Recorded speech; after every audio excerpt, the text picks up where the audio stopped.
Xiyonat qanday boshlanadi? U birdaniga boshlanmaydi. U asta-sekinlik bilan kirib keladi.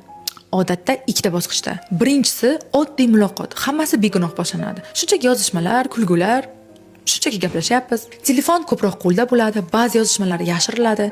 Ekran bo'lsa tez-tez yopiladi. Savol bersa hammasi inkor qilinadi va asta-sekinlik bilan ichida bitta savol paydo bo'ladi.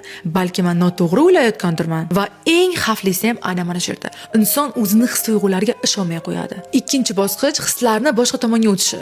Muomala bilan gaplashilmaydi, suhbatlar qisqaradi, yaqinlik kamayadi, lekin hislar yo'qolmaydi. Ular shunchaki boshqa tomonga o'tadi. Ichidagi gaplar, charchoq, muammolar, orzular boshqa inson bilan bo'linishni boshlaydi. Aynan mana shu yerda yaqinlik illuziyasi paydo bo'ladi va sizni yoningizda sovuqlik sezila boshlaydi.